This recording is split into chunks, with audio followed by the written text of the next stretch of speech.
Hi, I'm Steve Farber. We are here today with the fabulous Brothers Koren. Actually, they're not officially called the Fabulous Brothers Koren. It's just an attribute that I gave them in addition to their name.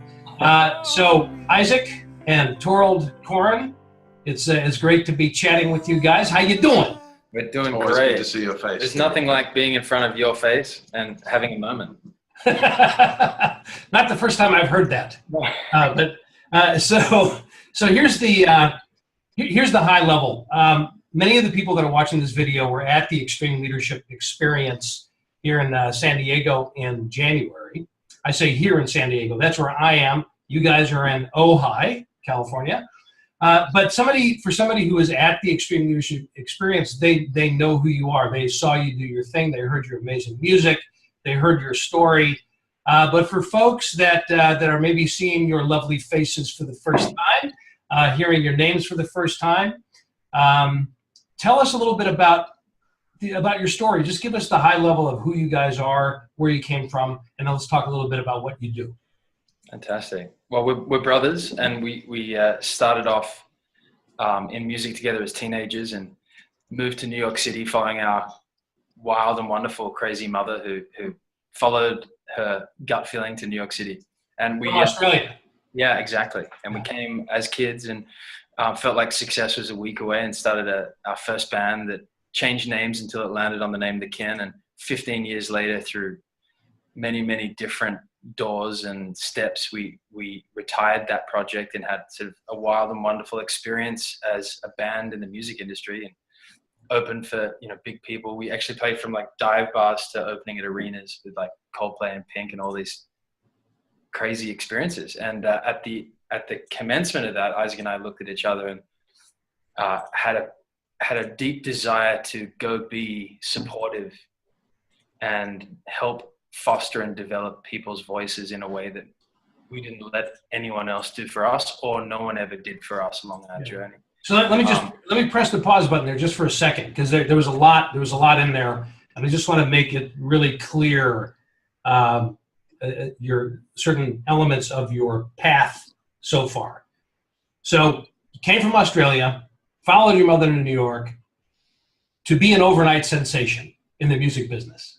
Yeah. It didn't quite work out that way, but you ended up being an eventual sensation originally under the band name. This went by kind of fast, so I want to make sure we get it. Under the band name The Kin, K-I-N. Yes. So if people want to hear some music that you guys did under that name, you're all over the place, right? You're all over YouTube and Spotify and iTunes. Yeah. Mm-hmm. Totally. Yeah. So if this is the first time you're hearing about The Kin, go check out that music. That represents a really significant chapter in your journey together. Right? It was, we got to play to over 1 million people, toured with, like Torald said, some big names, including Rod Stewart. Bon Jovi, don't forget Bon Jovi. We signed to a major label and, won a gold record down under and, had some amazing times and wouldn't take a second of it back. And like Torald said, we got to the end of that road and realized that we were called to start writing with others and to help others unleash their big voices in the world. So I just want to do a little parenthetical sidebar here. I want to get a real basic thing out because most of the people watching this are Yanks, right? So let's get your names clear, first of all. Gotcha. Isaac, that's a name that we have pretty good facility with. Although you guys, I've noticed, tend to pronounce it Isaac. Yeah. Isaac. Now, I've been Americanized and say Isaac now. Yeah, so Americanized, it's Isaac. Australianized, it's Isaac, which you guys then shortened to Zach, I've noticed. Or Eyes. Or Eyes. Yeah, well, we can't shorten Isaac in the same, it would be Zick. That doesn't work. That works, Zick. Zick and Zach, it sounds like a cartoon. So Isaac we've got, and then Torald. So I'm going to give a quick tutorial in your name. Because when you and I first met, it took me a while to get this figured out because I was too embarrassed to say, what the hell is your name exactly? So it's spelled Thorald. Yes. And you pronounce it Torald with a hard T, not Thorald. Exactly. It's certainly not Thorald. It's an interesting one because it was a journey in itself to actually, I became Torald. I was born Tori, which is a long story. And I was like, no, I'm no longer Tori. I was like, I'm no longer that name. Story for another time. It's a long time coming. And I didn't realize it was going to be so hard to tell people my name is Torald. So I go by Thor as well. But it just literally is a hard T and a hard D. Or you could just say God of Thunder, and he responds to that. That's funny. So do I. So all right. So thank you for that. Thank you for that little name lesson. So now back to your story. Again, this went by kind of fact, Isaac. You said that time was up. The time as the kin was up. It was time to move on and do something else. Tell us a little bit about that time. What was up about it? I mean, you're touring with Pink, you're touring with Coldplay, you're touring with Rod Stewart, you're playing all these arena shows, you played to 1 million people, you had a gold record down under. Okay, time's up. That doesn't quite add up. So what else was going on that made you come to that decision? That's such a great question. I feel like maybe Isaac and I both have different feelings, but we were called to move at the same time. The best way to describe it is that we had been essentially for 15 years, like tending to this baby, dare I say, pushing her uphill at times and knocking on doors and knocking down doors. And everyone would accuse us of being tenacious from the beginning. And looking back, we knew no one, knew nothing, and were completely naive as teenagers in New York City with no connections outside of a mom who'd moved here. And we were just oblivious to that. We're just like, well, we're just going to make it happen. Like, it doesn't matter how we're going to make it happen. We're just going to make it happen. And I wouldn't say we were clear on our goals other than we saw a vision of people, people and affecting people. And I think at this moment when we left the major label and realized we were independent again, we both took a deep breath and went, oh. And right in that deep breath, we were called to move to California to write for other people. We had a gut feeling on it. And in that moment, within 2 months of writing for people in the pop world in Los Angeles, we were immediately kind of like, neither of us wanted to kind of admit that we were like, this is not the door, is it? Like, I know we've moved out here, but this seems so vapid and empty. Like writing a song for someone you haven't met that might become a hit later when an A&R guy decides it's a good hit. What is that? What is that? Like, we're here to like play with someone's colors. Like, we're here to be with humans and discover their song and their story and their life. Then if that's a hit, how fantastic. So we immediately were drawn to a new path that kind of it pulled us in. We were courageous enough to listen and maybe realize that it was time to morph, to transmute those colors that we were as the kin and begin something new again together, which has been surprising. And that was how long ago? 3 years. Yeah. 3 years. So then you started on this path that you're now expanding, actually, if my understanding is right. I know you've called it the artist's journey. Songwriter's journey. And the songwriter's journey. Okay. So tell us a little bit about what that is. I mean, it's a leading question because I obviously know what that is. And I have my own way of describing it, which I'll do here in a second. But I'm curious, tell us in brief what the songwriter's journey process is. Great. Well, it's our best bad idea ever. Let me just say that. Meaning, Isaac and I, it came to us like a download. Like some of the best songs we ever wrote, it kind of just came to us, and it's only crystallized itself, and it's really a journey from inception all the way through 10 stages to celebrate someone in the world using song as the medium. Someone who always had music inside them that hasn't known how to get it out of themselves, or someone who had music and it came out, but they didn't know how to share it with the world. Many different iterations of someone along the way wanting to be in their music and in their voice. And it just came to us one beautiful conversation that we could truly walk a big brothering style path with anyone at any level. And not only have we done that with over 50 journeys now privately, that all walks of life and all levels, we've discovered that no matter how talented you are, if music's inside you, it's going to come out. And it's just as magical for us at whatever level someone is at to see that happen to them, how music works through them and how it shifts them. So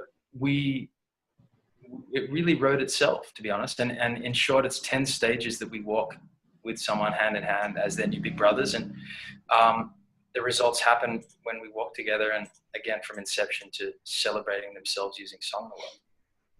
So, Isaac, you guys do you play slightly different roles in that journey, or do the two of you kind of pair up? Yeah, we have specialized. The songwriter's journey looks at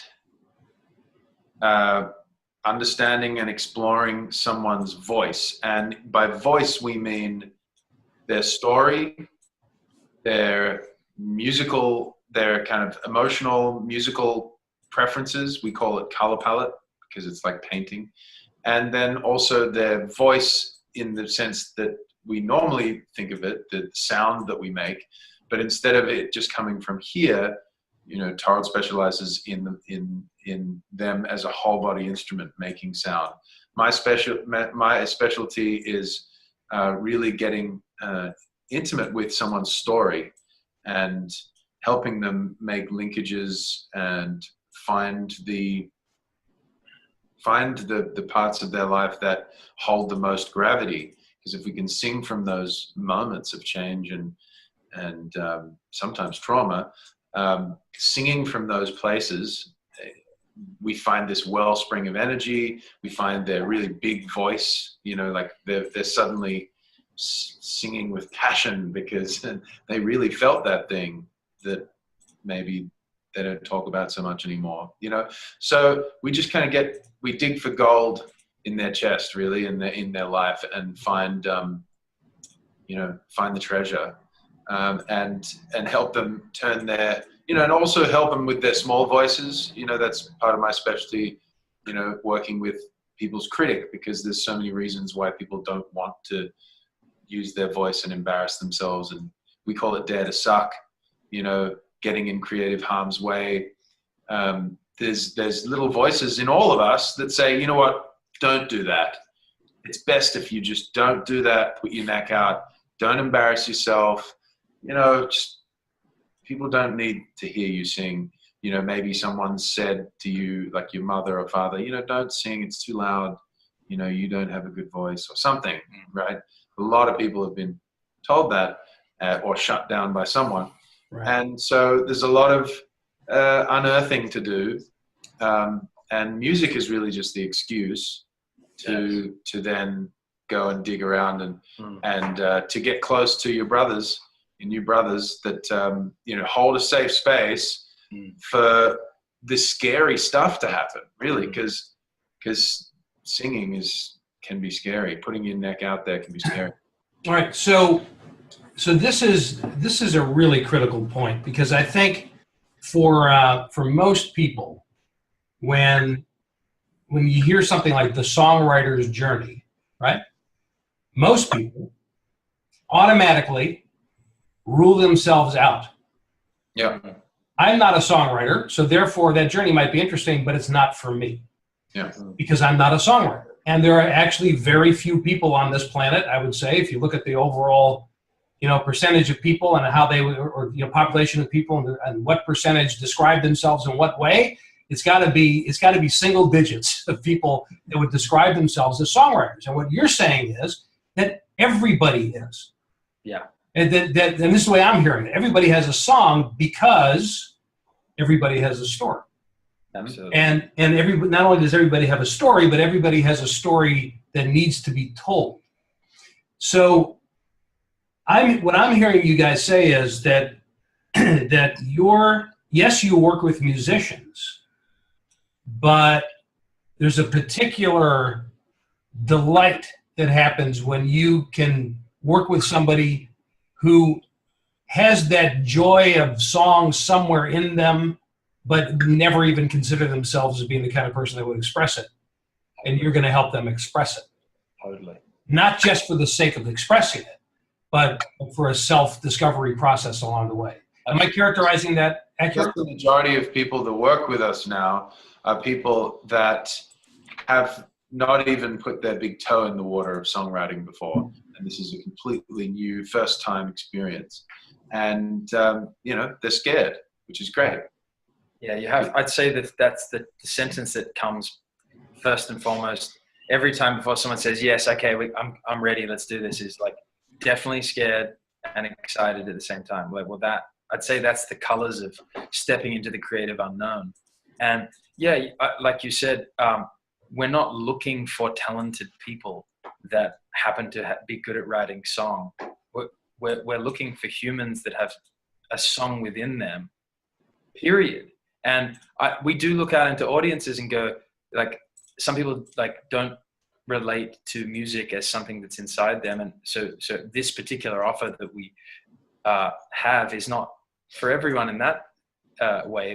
There's so many people out there that have a song in them, that have music in them, that have denied that as a possibility.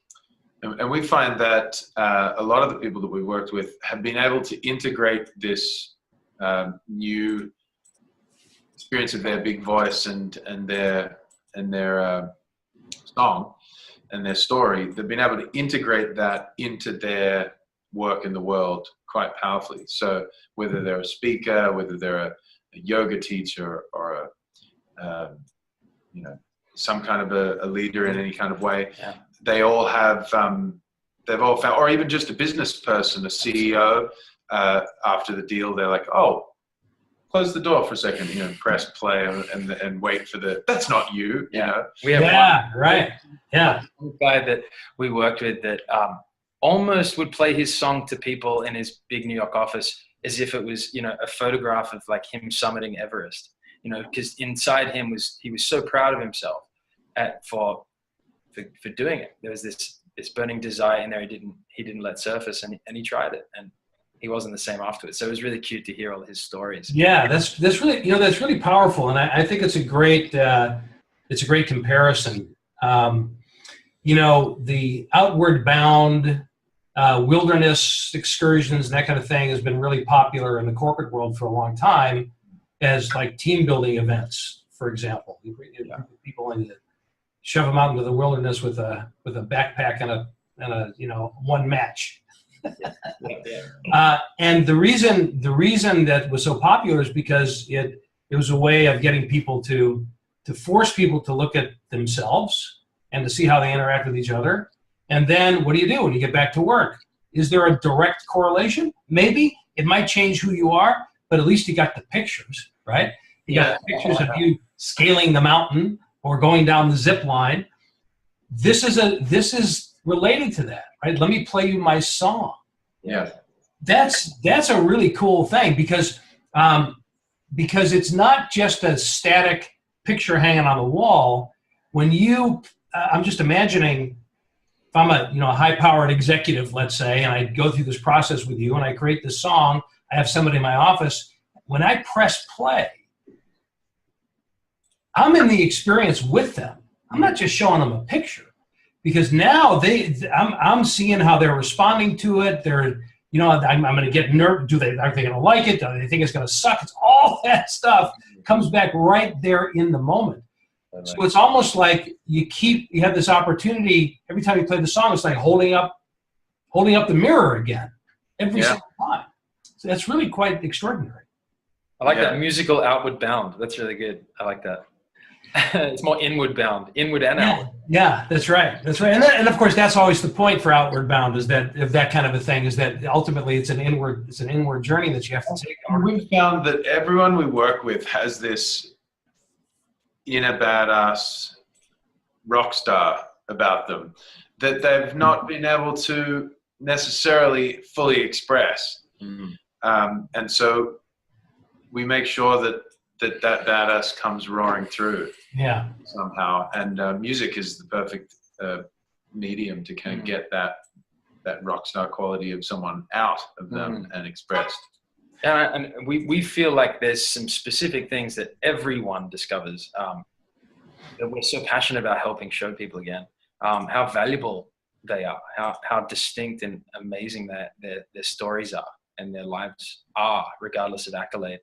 That there's so many beautiful nuances to who they are that they haven't yet tapped into or owned.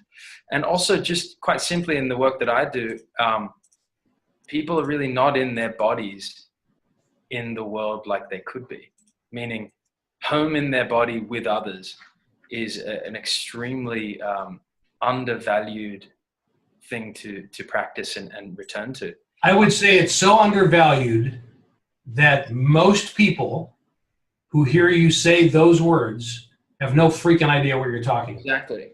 So what are you talking about? What does that mean? And I'm glad you asked, because what I quite simply mean is, clearly we are these bodies, and yet we're not relaxing into them and allowing them to be used. And quite simply, where we're breathing from, how we access, even our bellies and our groins and standing in our feet, and the way we listen to someone, the way we're actually in this as an instrument.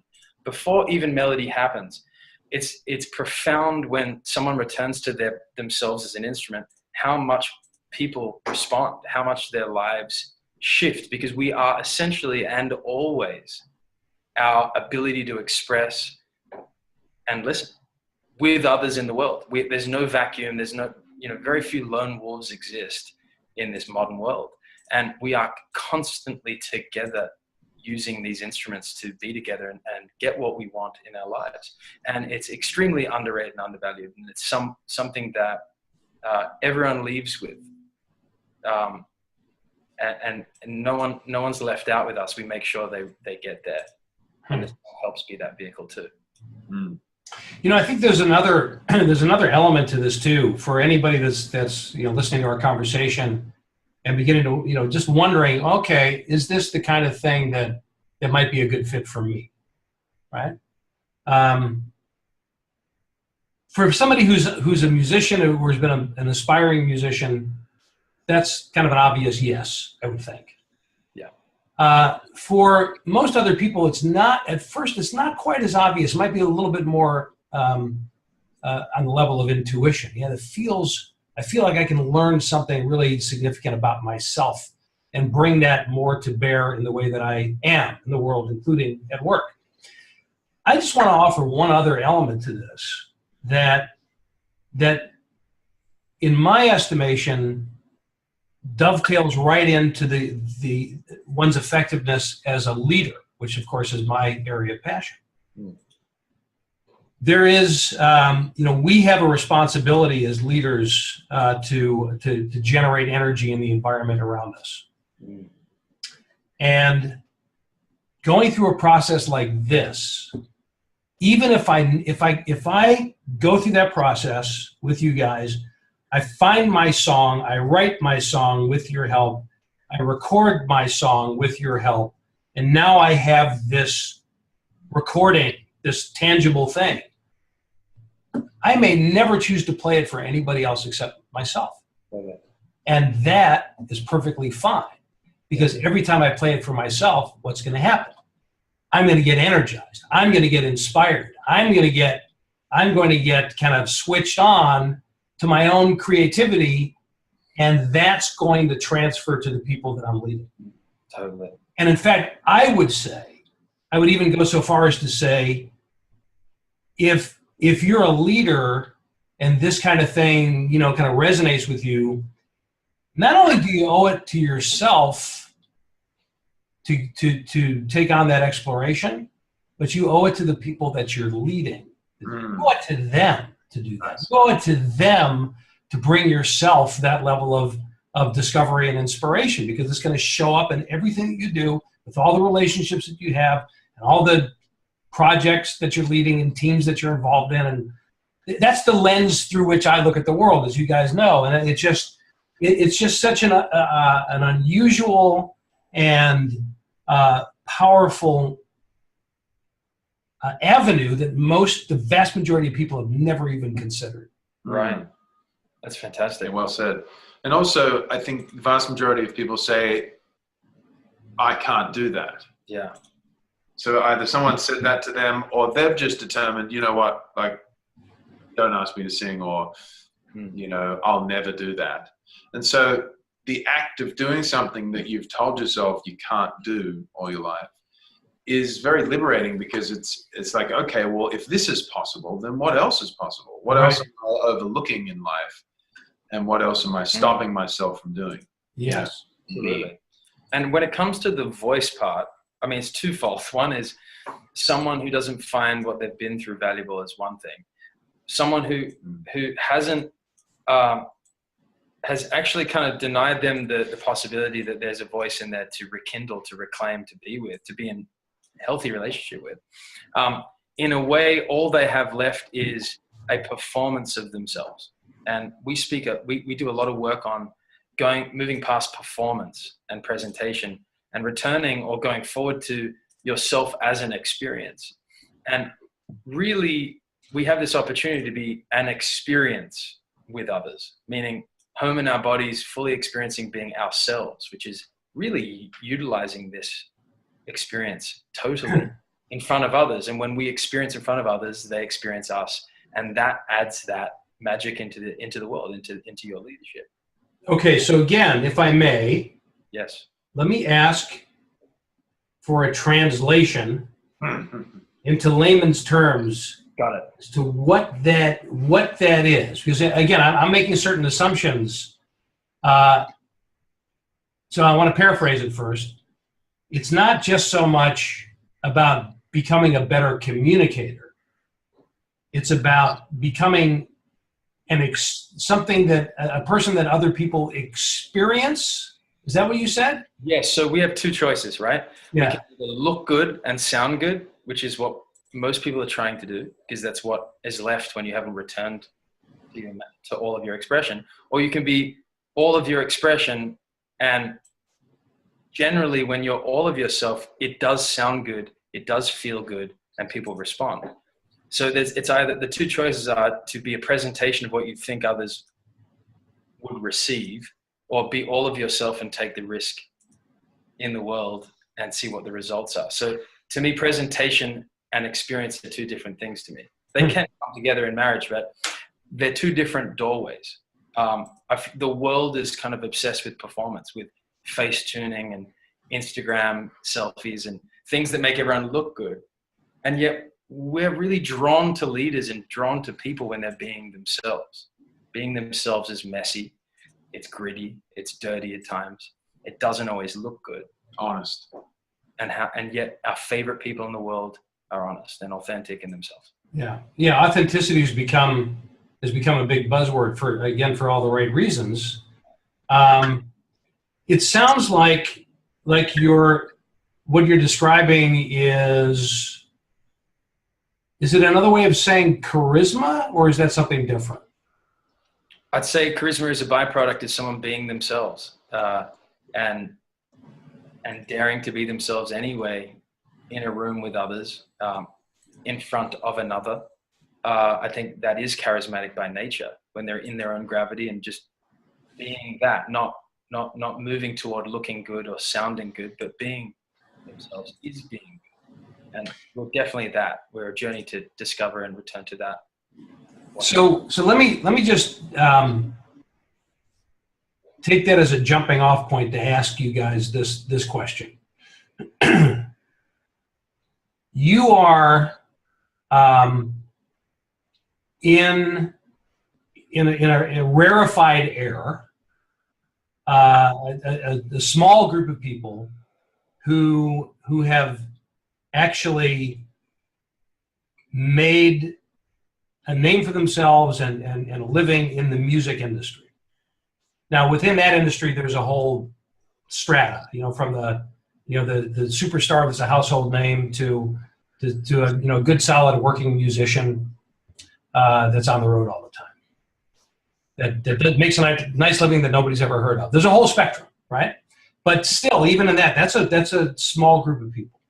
And then when you add on that the recordings and the kinds of shows you guys have done, the people you've toured with, it's an even smaller group. Having said that, I would imagine that there are a lot of people in the industry who are songwriters that make part of their business helping other people to write songs.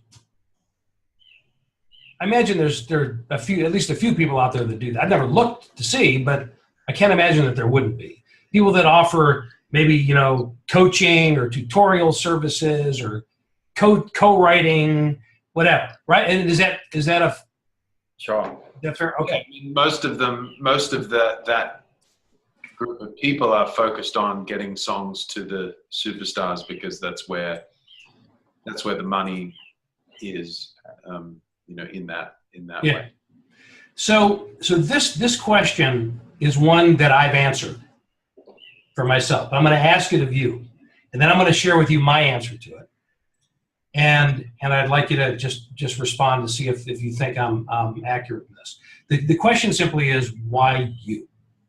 Why are you guys suited to doing this very personal work? Because it's not songwriting, it's not co-writing services, it's not coaching. It's something other. It's something deeper. It really is a journey. It's very personal and a breakthrough transformational journey for people, right? So that's a big deal. So what is it about? Why you? Why would I come to you for this? That's a good question. What a great question. That's a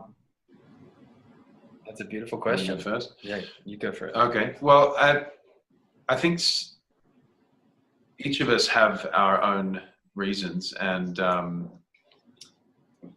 think that over the many years, it starts with our upbringing, to be honest, our mother and father and the way they brought us up, to be empathetic and to really listen and to be open and to value others equally. We were given those values as a young age. And then I would say that as touring musicians for 15 years, we got used to practice of seeing the value in everyone that we would meet for the first time that night, and it was our practice to ask them who they were and where they're from and what's up for them. And it was never, we always kind of turned it around and made their fan relationship about them. And so from a very early point in our career, we were already creating this kinship, we were breaking down the fourth wall, a closeness and intimacy with strangers. And so we are now able to apply that confidence with people in that dismantling the pretense or everything that comes between us, things that we can't talk about. Well, that just gets moved to the side. How about that thing that you don't want to talk about? Come on, no one else, it's just you and me. No one else is going to hear about it. If we decide to put it in a song, great. If we don't, we're just going to put it out into the air. So with me, it's building trust and creating value around the lessons that we've learned. So in a life, and telling a story in all of its entirety. And so for me, why me? I'm not a counselor, I'm not a social worker, but I've been to my bottom and I've got the pearls from there, and I keep going down there. And then every time I go down there, there's pearls. And sometimes coming back up, you get vertigo, but it's worth going down there. And sometimes it sucks, really, you don't want to I have to go down there again. But, with me, I think, the journey that I've been on, is a good reflection to the journey that anyone else has been on, and it's about the level of value that I see in you and the ability for me to listen to you. So. Yeah. Anything to add, Thor? Yeah, I don't believe I ever called you Thor before. I like it though. I like it too. I feel like it was a gift that I've fought all my life being a teacher. It's my strongest gift to just be with someone, and sometimes trick them into going somewhere that I haven't told them we're going. When we go there, I'm like, look where we are. And they're like, how do we get here? That's been something I've maybe shied away from, and I've embraced since we began this again. Being a coach, being a teacher, being a guide, and Isaac's fantastic at it too. I just feel like it just came as it's our true nature to do this. In fact, I was just reflecting as Isaac spoke that when we were on stage with people, whether it was an arena or a room of 800 people, whatever, Isaac and I were always looking for a way to be closer to them. And even when we saw Pink like strapped up flying across the arena like she does, her acrobatics, and we were like, man, if we had the budget, we'd do something like that. But somewhere in my belly, I was like, it's still not close enough. Why? You know, like I'll do it and it'll be really fun. Don't get me wrong. How do we get closer? And I was the audience.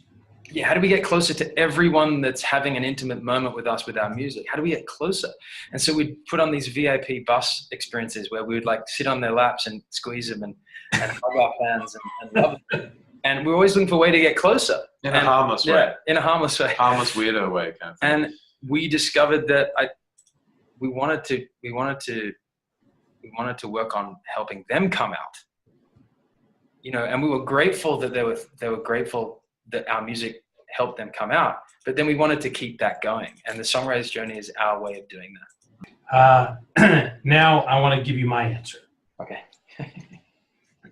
But it's not a simple answer. To me, and again, the question is why the two of you together to help me go on this journey. So you guys and I have done a version of the journey together. It's a little bit different because we didn't start writing songs from scratch.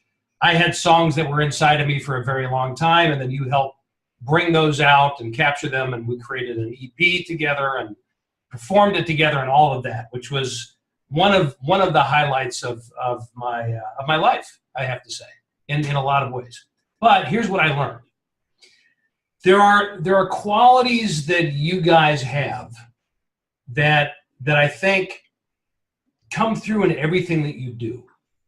So again, in trying to answer the question, why you guys, it's really about the qualities that I see in you. Yes, you have a process. Yes, you have your skills, but there's something about the way you show up, the way you are with other people that are not only great qualities for the kind of work that you do, but I think are really significant leadership qualities as well. Again, that does tend to be my lens, but nonetheless, I think it's accurate.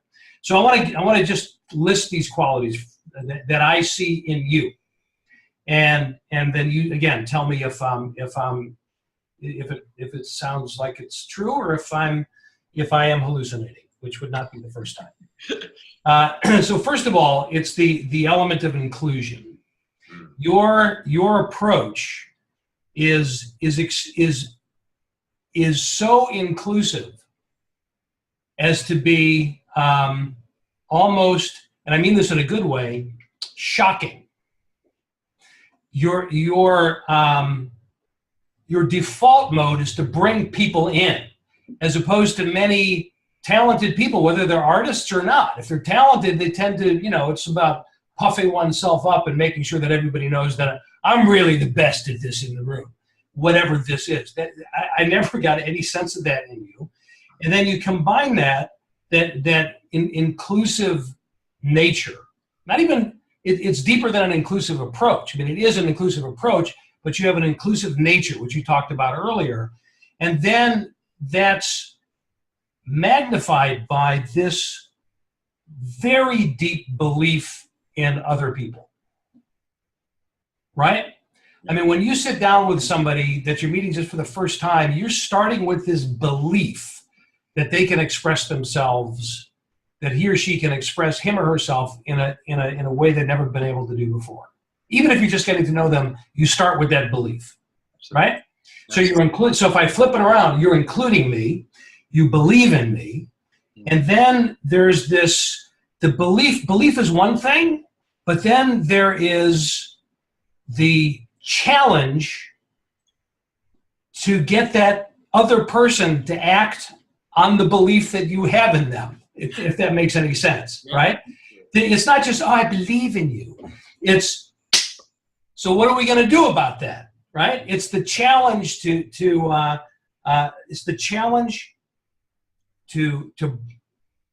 let the artist in the other person emerge. It's that challenge to that artist in them to say, okay, now it's the time to step up. And then it's about cultivating, you have this ability to cultivate another person's voice so they can really express who they are in a unique way.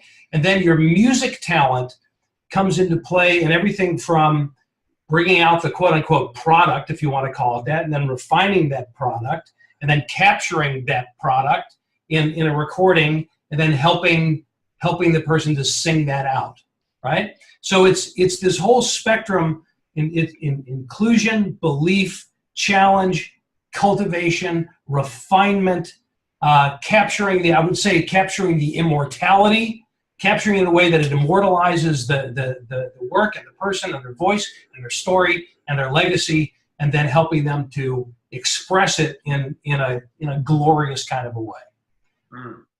Wow. Well, so, I mean, all of those I'll things. Take it. So I kind of forgot you guys were there for a second. I was just kind of going on. I have one thing.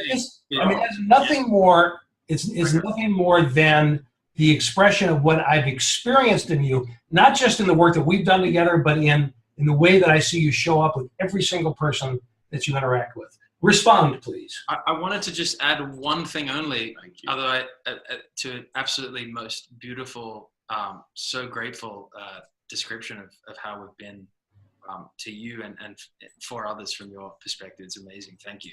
And it's everything we wanted to be and want to be. The one thing that we've discovered that I'd add is that people are inherently scared to try something that they've never tried. They're inherently frightened to voice what has yet to be voiced.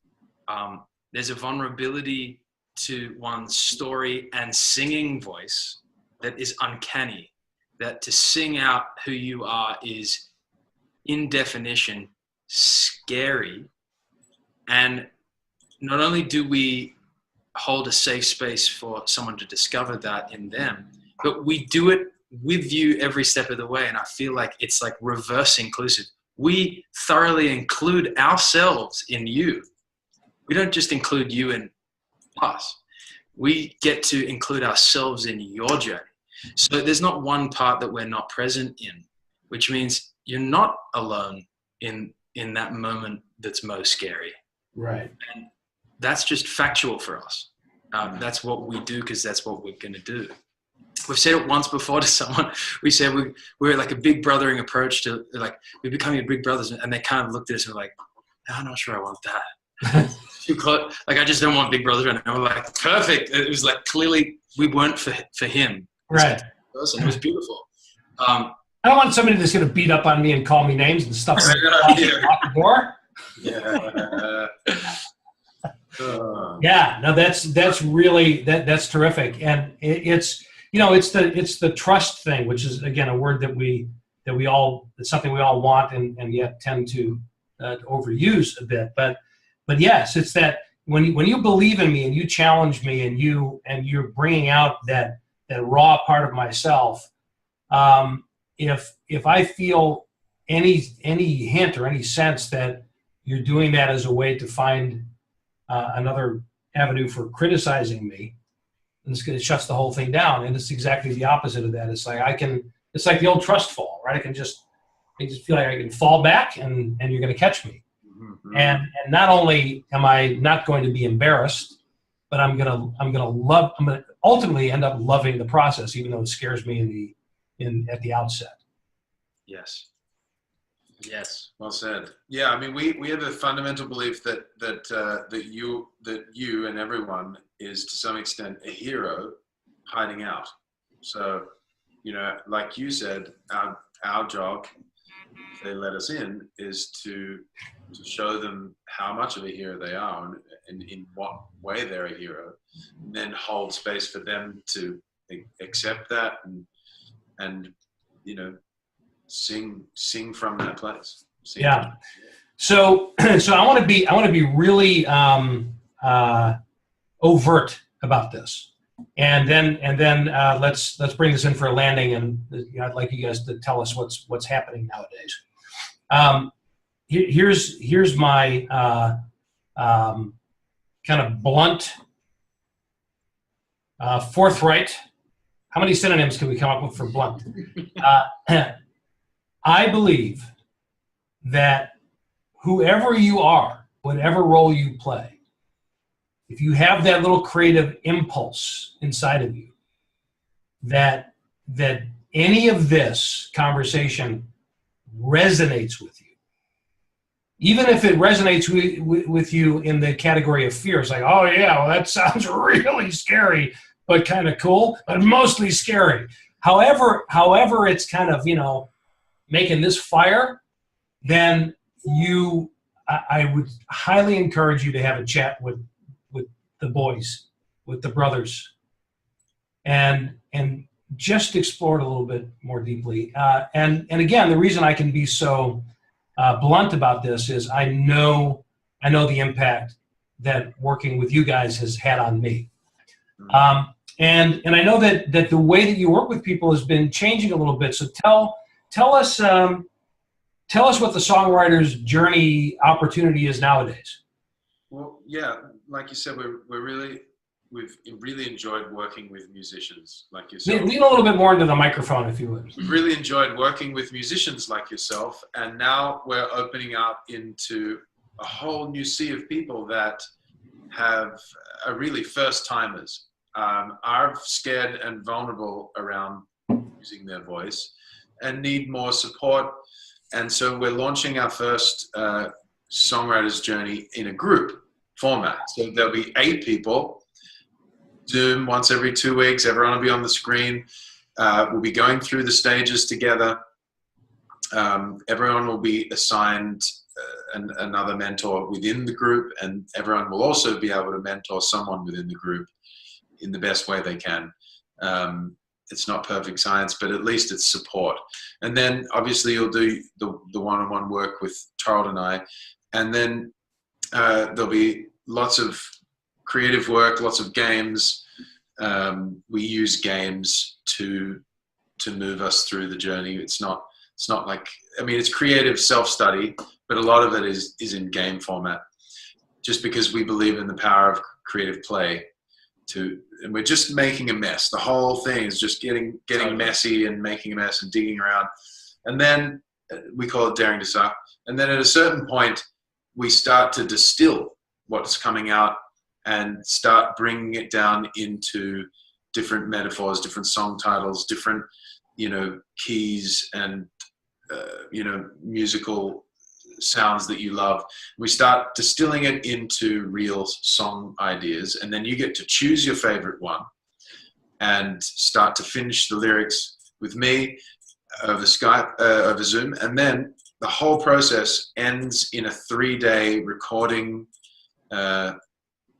retreat in Ojai, where we have like a big Saturday night dinner. You get to perform with us your favorite song, and you'll get to record, vocal produce and record your favorite song in the studio here. And you'll meet the group for the first time. And so it really is a more supportive, safe space for people that are really in the first time experience of their voice and music. Yeah, and with others that are like-minded in a similar place. Also, Isaac and I have really understood over the last number of years how creativity thrives in community, in group, with others. It's actually the exception to be a lone wolf creative. You know, I feel like it's enamored and celebrated, like, oh, me in a cabin, like writing my novel. What we discover is it's not always like that. And in song and in music and in discovering who you are using song as the medium, as a first timer, alone is almost the ingredients to not do it. And so together we're going to embark on our first group journey. I have a feeling it's going to be really jam-packed, full of goodies and a lot of things we wanted to try. It's a 15-week experience, give or take, so that's sort of 4-month. It's not a 4-month period. It's not a big commitment. It does end in like a retreat with games and workshops and dinners and stuff at the end of it. So it's kicking off in late April. And very cool. So again, so it's a cohort of about 8 people in the group. Over the most of it is done virtually, right? And then it culminates in a 3-day recording retreat in Ojai, so in your studio. And Ojai is a great town if you've never been there. And then does each person come out of there with a song? Everyone comes out with a finished song, Mixed and mastered. Also here during the 3 days, we have some experts coming in to help share with them ways in which to share it, brand it in the world if they would like, obviously. Very cool. Then playing it in their office and having a cocktail party or not sharing it at all, that's still very much very much included in this journey. So it's going to be really all-encompassing live event, our first ever live event, actually. Great. So we'll make sure that wherever somebody is watching this video, we'll make sure the link is there so people can check it out. But what is the URL? Just tell us also where they should go to check that out. It's Brothers Koren, KOREN.com, and all the information is there. It's actually /journey. Okay, cool. BrothersCoren.com/journey. And if somebody wanted to just hop on the phone with you for a few minutes and talk it through and just get a sense of whether or not it's right for them. We love nothing more than having a Zoom call with someone and really hearing about them and no pressure. Yeah. By all means, reach out to us through our website. Okay, great, terrific. So they can fill out the contact form on your website and BrothersCoren.com. Excellent. And I really recommend if you have that impulse but you're not quite sure, just hop on a Zoom call and just talk it through. And to say that there's no pressure it doesn't even seem right to say those words. I mean that's how devoid of pressure any of this is. It's just exploration, and you make some new friends. That's kind of the bottom line in the whole thing. Well, guys, this has been great. This has been awesome. I look forward to hearing about the group songwriters journey.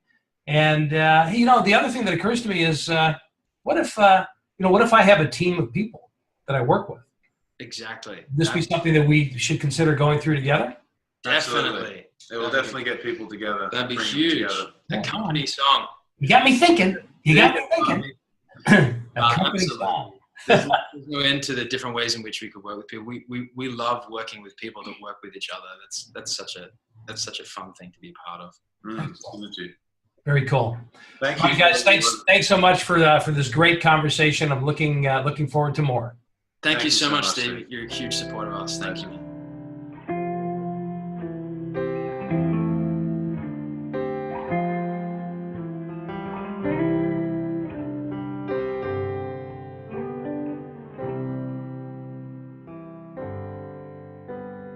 Holding back the tears, my soul longs for nothing.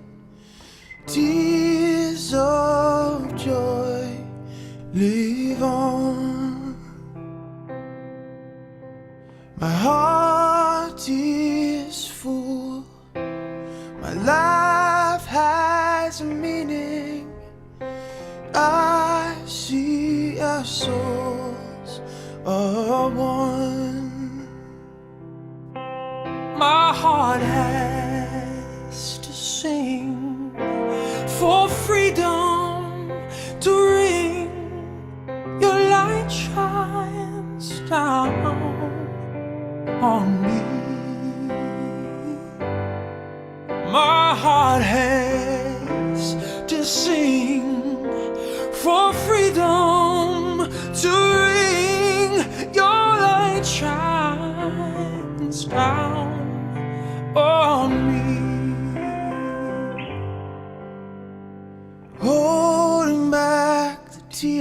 tears.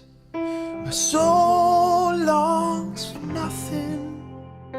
Tears of joy live on.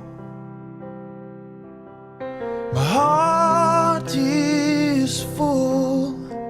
My life has a meaning. I see our souls are one. My heart has to sing for freedom to ring. Your light shines down on me.